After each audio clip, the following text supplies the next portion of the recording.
Halo, senang bisa berjumpa kembali. Semoga kita semua dalam keadaan sehat selalu. Hari ini kita akan belajar IPS kelas 6, tema 5, subtema 3, peran Indonesia dalam kerjasama bidang ketenagakerjaan di ASEAN. Bersama saya, Pak Pram. Kerjasama bidang ekonomi ASEAN, diantaranya pembukaan pusat promosi ASEAN, penyediaan cadangan pangan, penyelenggaraan proyek industri, pembentukan AFTA, dan pembentukan kooperasi ASEAN. Selain melakukan kerjasama regional, negara-negara anggota ASEAN juga melakukan kerjasama perdagangan internasional dengan negara-negara lainnya. Perdagangan internasional ekspor-impor diperlukan untuk memenuhi kebutuhan dalam negeri yang tak dapat diproduksi sendiri karena berbagai faktor. Membuka peluang perluasan pasar produk dalam negeri terutama dari spesialisasi produk, menambah keuntungan negara, menerima transfer ilmu dan teknologi modern, mendorong pertumbuhan ekonomi dalam negeri, meningkatkan kesejahteraan rakyat, dan mempererat persahabatan dengan negara lain. Juga merupakan kesempatan untuk berpartisipasi dalam mata rantai ekonomi dunia. Indonesia dengan melaksanakan perdagangan internasional dapat berperan aktif menciptakan sistem dan praktek perdagangan yang lebih adil. Masyarakat Ekonomi ASEAN. Masyarakat Ekonomi ASEAN, MEA, adalah bentuk integrasi ekonomi regional yang direncanakan untuk dicapai pada tahun 2015. Tujuan utama MEA 2015 adalah menjadikan ASEAN sebagai pasar tunggal dan basis produksi, yang mana terjadi arus barang, jasa, investasi, dan tenaga terampil yang bebas, serta aliran modal yang lebih bebas. Dengan tercapainya MEA 2015, diharapkan tercipta kestabilan ekonomi di kawasan ASEAN. Kesepakatan masyarakat ekonomi ASEAN membuka semakin lebar arus perdagangan barang dan jasa antar negara ASEAN. Tantangan bagi setiap negara untuk selalu meningkatkan kualitas barang dan jasa yang ditawarkan. Bahkan kesempatan kerja terbuka lebar bagi seluruh tenaga kerja di kawasan ASEAN untuk dapat bekerja di negara-negara anggota ASEAN lainnya. Hal ini menjadi tantangan bagi setiap negara untuk meningkatkan kualitas pendidikan dan keterampilan tenaga kerjanya. Dampak positif MEA bagi Indonesia meningkatkan kegiatan ekspor, membuka peluang masuknya investor asing ke Indonesia, membuka peluang investasi ke negara lain, membuka peluang kerja bagi tenaga kerja Indonesia (TKI), meningkatkan kreativitas dalam mengembangkan ide wirausaha, memacu industri dalam negeri untuk terus meningkatkan kualitas produk-produknya. Dampak negatif MEA bagi Indonesia. Eksploitasi sumber daya alam Indonesia oleh perusahaan-perusahaan asing. Industri lokal harus bersaing dengan produk impor terutama dalam hal kualitas dan harga. Yang ketiga, masuknya tenaga kerja asing (TKA).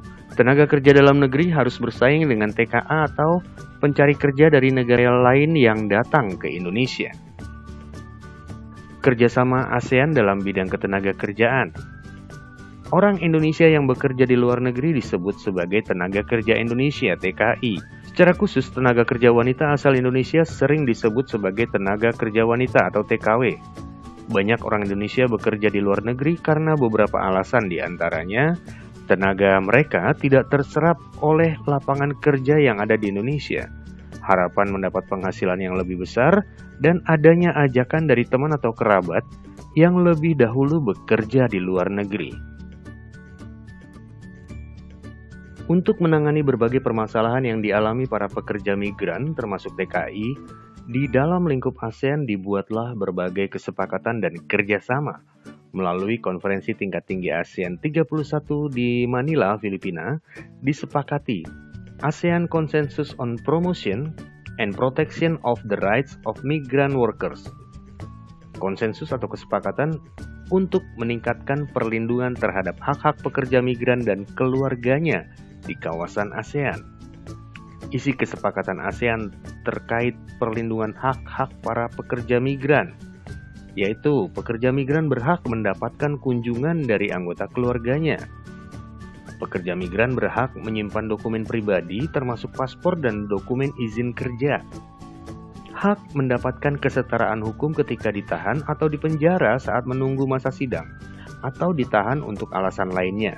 Hak untuk menyampaikan keluhan kepada otoritas terkait serta mendapatkan bantuan dari perwakilan negara di negara penempatan.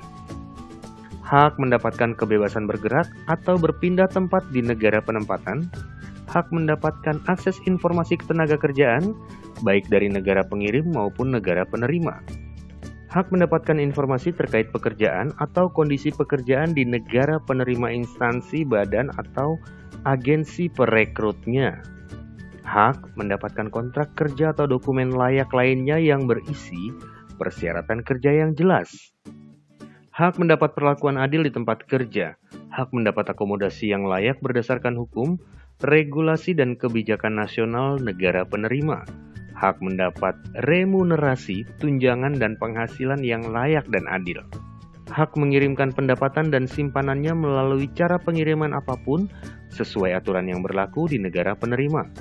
Hak mengajukan keluhan atau membuat pernyataan terkait perselisihan perburuhan sesuai hukum yang berlaku di negara penerima. Memiliki hak berkumpul dan berserikat atau asosiasi atau organisasi pekerja sesuai aturan yang berlaku di negara penempatan atau negara penerima.